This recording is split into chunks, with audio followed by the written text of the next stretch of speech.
Hi, this is Scott Garibay, and today I'm going to be talking about the Ironsworn RPG tabletop role-playing game.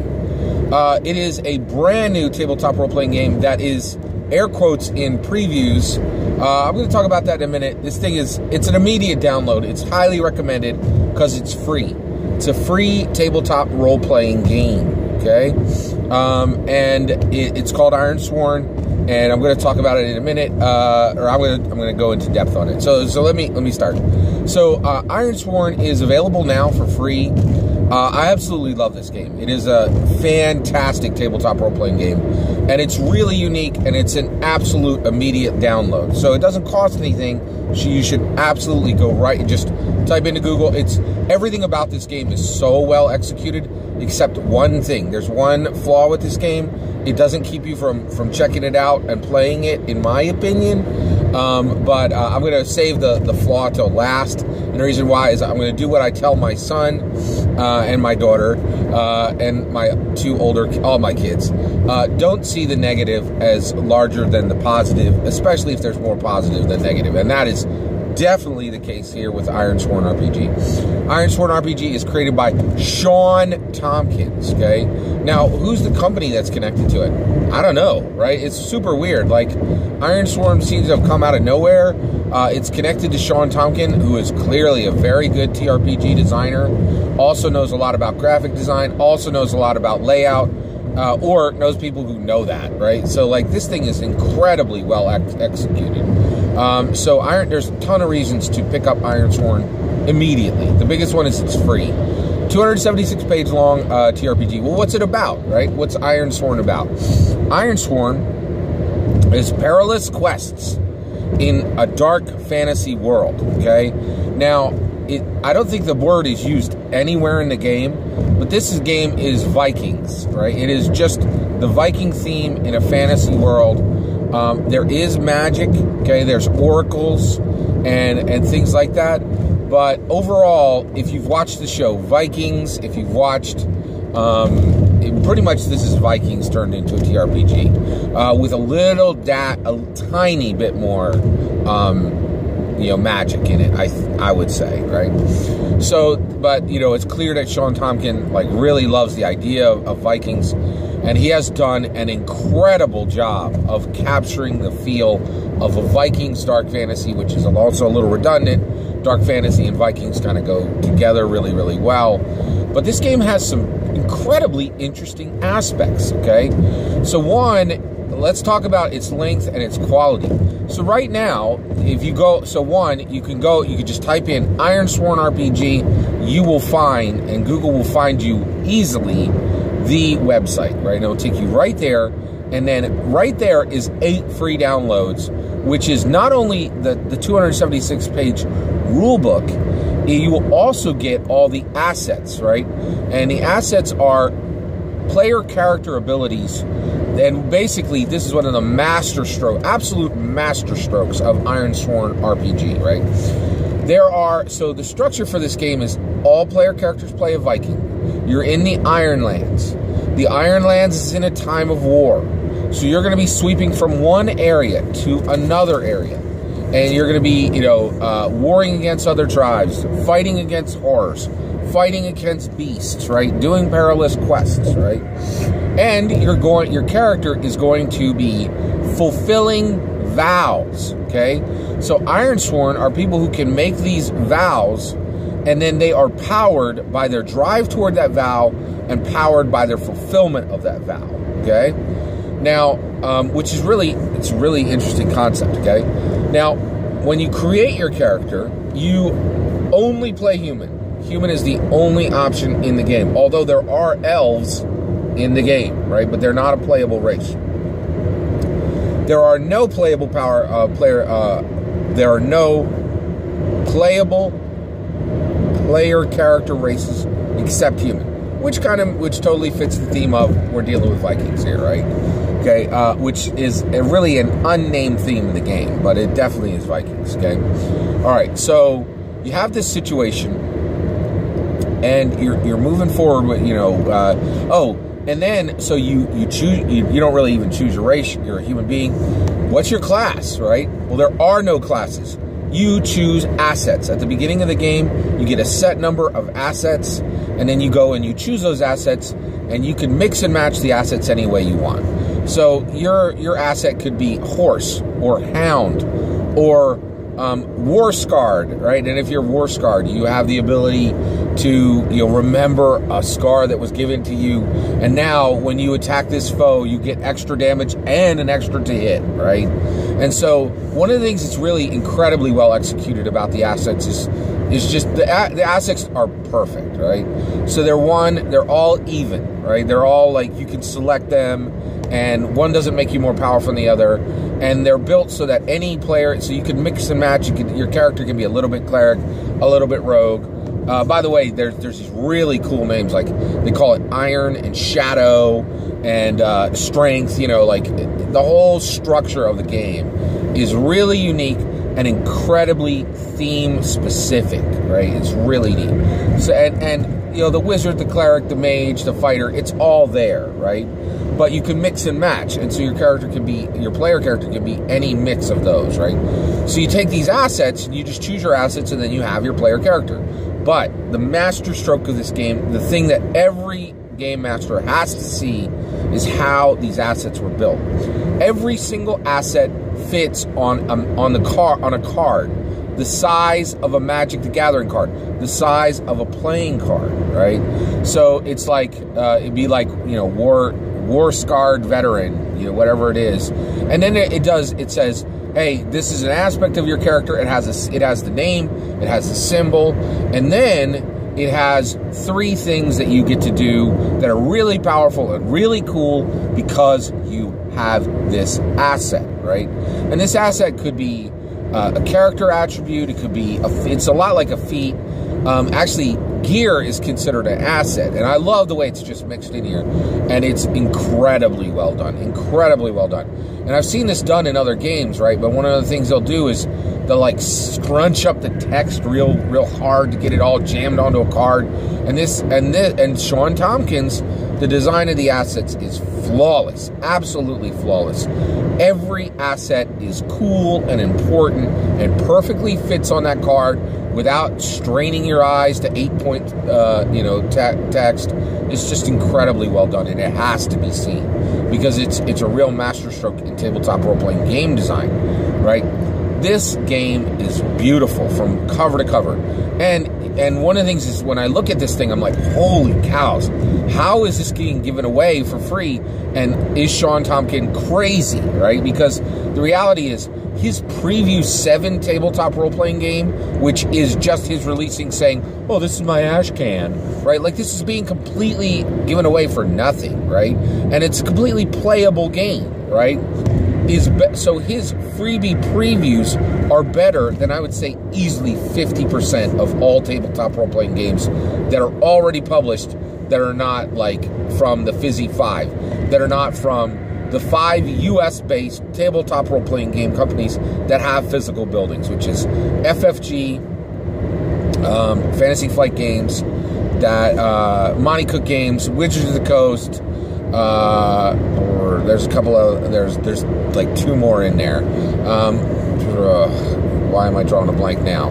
Because I'm thinking about Ironsworn. There's like 2 others that are really important. You know them. I've said them before. I'm going to keep moving. But, basically, any game that's not built by the Fizzy 5, who are really, really good at making tabletop role-playing games, they have quality that's a little better, not much, than this free game, but it's absolutely incredible how good this free game is.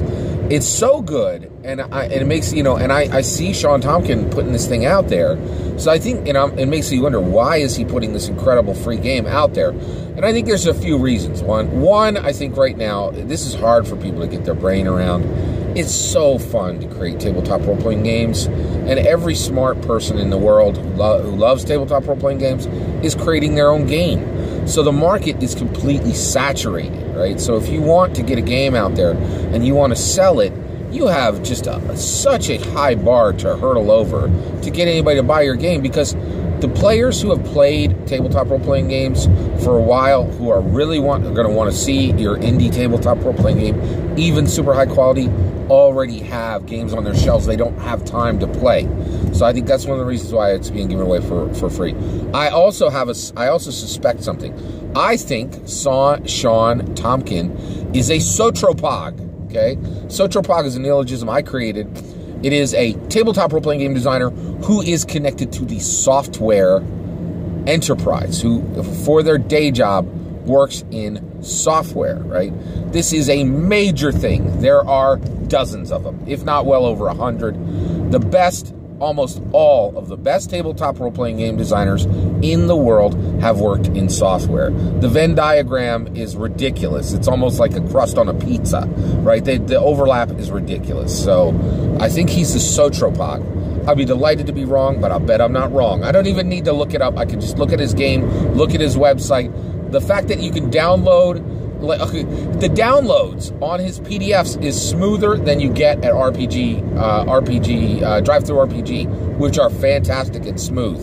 This game is so flawlessly executed. You've got to check out Ironsworn RPG. It is tremendous, tremendous. It is so good. It's just a beautiful, beautiful game. We talked about a negative. What is the negative on Ironsworn? What is the one bad thing about Ironsworn? It's PBTA. It's Powered by the Apocalypse. Powered by the Apocalypse is becoming the bane of my TRPG existence. I have a love-hate relationship with Powered by the Apocalypse, okay? I love it for a lot of reasons, and I hate it for some reasons. Okay, so this is a Powered by the Apocalypse game, which means that its rule set is long and complex and abstract, right? And it is only played well by a highly skilled game master and 4 other highly skilled game masters, right? It is the wonkiest, weirdest, one of the wonkiest and weirdest tabletop role-playing game rule sets that exist. And one of the things that I'm a little frustrated with is I think there are a lot of amazing games, some of the best worlds, some of the most exciting, creative, really super cool aspects that are out there right now are really, that really are out there and are being made and being done are absolutely under the PBTA. They're really under PBTA banner, right? There's just like some of the most creative people in the industry fall in love with PBTA. They really, really do fall in love with PBTA.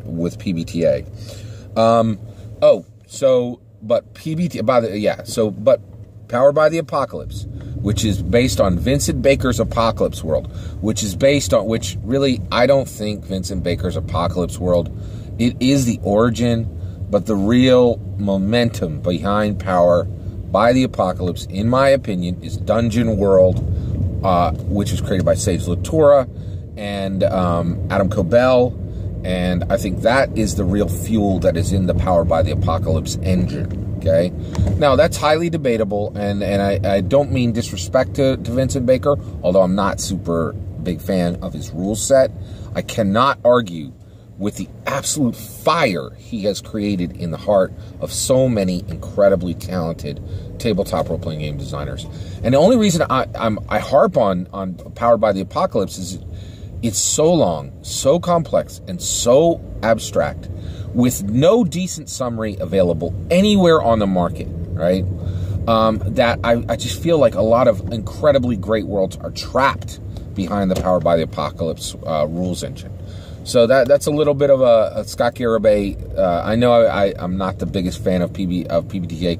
Do not let that stop you from downloading this rule set. Do not let that stop you from trying to run this game.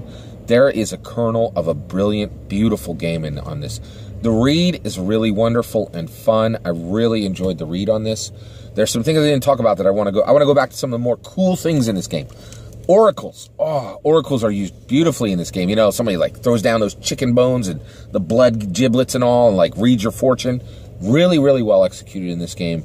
And the oracles are like really drive a lot of play and determine what your character's going to do. It doesn't take control of your character, but it leads them in a particular way. It's a big part of the game, just the way it was a big part in the life of Vikings. Sean Tompkins' Ironsworn RPG is a beauty to behold, and it costs nothing, and you are living a lesser life if you do not download this today and check it out. It is beautiful, right? One thing, so I want to talk about two more things. The layout and the design in this are like perfect font choice, right? The way locations are described, it's done in this like real bullet point area with a nice pop out. The layout on this game is gorgeous, absolutely gorgeous. Some of the best layout I've ever seen in any tabletop role-playing game. By the way, the entire game is black and white, right? So and it's indie, right? So I should say, oh, it's okay. Like most indie games have okay art. That is not the case here. All right, so every indie RPG on Earth has the same problem, okay? They don't have a budget for real art, right? And so a lot of times we all squint and pretend the art is good in indie games when it's not. Or actually, often it is good, but it's not great. And when you're looking at games like, Paizo is one of the other Fizzy Fives. When you're looking at, Monty Cook games, when you're looking at Paizo, when you're looking at Wizards of the Coast, when you're looking at Evil Hat games, when you're looking at all of these incredible, Fizzy Five type games, the art is great, tremendous, extraordinary. In an indie game, you're lucky if the art is good, right? Well, Sean Tompkins did something here that, as if the game wasn't good enough. The art in this could start a revolution in tabletop role-playing games as far as art. I've never seen this done to the extent that it is done here. It's done consistently, and it's done with incredible quality. All of the art in Ironsworn RPG is cosplayers in black and white. It's shot at incredible detail, right? At an incredible detail, and it's you could tell some of it's been put into Photoshop a bit and worked a bit. And actually you can't tell because it looks bad. You can just tell because it's clear this game has no money to build all this, right? Or very little money to build all this. Not the way Paizo or any of those other guys can bring a budget of like hundreds of thousands of dollars to an art design. That just wasn't the case here on Ironsworn, right? You can see that, right? And it's just math. It's an indie game, so they don't have hundreds of thousands of dollars to bring to the art project. So what do? Well, Sean Tompkins did something that I've never seen before in any game done this well. And what it is every single piece of art in this game is a cosplayer, right? A cosplayer in cosplay looking like a Viking, right? And it's incredible. It's incredibly well done, right? But it's not done in a stylized way. You can just see the people, right? Now, there's a little bit of a problem here and there in that, every single Viking looks like a model, right? And either they are actually real models or they're cosplayers who are like about to be models, and so it's not a problem. Like it looks great, and the whole game throughout, the way the layout complements the design, the way the cosplay art complements the black and white theme, it is just so well done. There are so many lessons to be learned from Ironsworn RPG. It is just perfect. It's just perfect. The only problem with this game is that it's powered by the Apocalypse rules engine, which is like, it just makes my teeth grind. And the only reason why, by the way, powered by the Apocalypse is awesome if you are a game master and every player you have at the table, if you are a highly skilled game master and every single player at your table is a highly skilled game master as well, you're fine. If you have any real players, you're in trouble because this is long, complex, and abstract, right? And so, yeah. And the other thing is, I wish almost all tabletop role-playing games were shorter now. And the reason why is, again, the longer a game is, the less likely it is to be played by more people. I think this is something that we have to, really tackle in the industry. But Ironsworn RPG is it's a near flawless game. It is incredibly good. One of the things that just blows my mind is Sean Tompkins is making this preview available, and this preview, which is a fully functioning tabletop role-playing game, and that you can use today, you can read it this week and play it on Saturday, right, is, it's Monday now. You can be playing this thing on Saturday night. is so, like, the preview is so good, it defeats many, many, many tabletop role-playing games that are already actually published, right? And it also, you know, brings up the question to me, like, if you can get a free 276-page tabletop role-playing game that is absolutely phenomenal, why do I keep hearing people from DM's Guild whining that they're not getting $8 for their 6-page, you know, for their 20-page adventure on DM's Guild? It's strange. There's something really strange about the economics of tabletop role-playing game. But boy, I'll tell you right now, this is an absolute no-brainer. If there's a gorgeous, beautiful tabletop role-playing game that costs nothing, you should grab it. And so go check out Sean Tompkins' Ironsworn RPG. I can't say enough about it. Beautiful, incredibly well-executed tabletop role-playing game. I'm impressed, and I'm so impressed that when he brings out the legit version, I'm highly tempted to pay for that PDF, even though I already have the free one. So, because I would love to see Sean Tompkins do a lot more. This thing is, it's a beast. Check it out, download it, take care.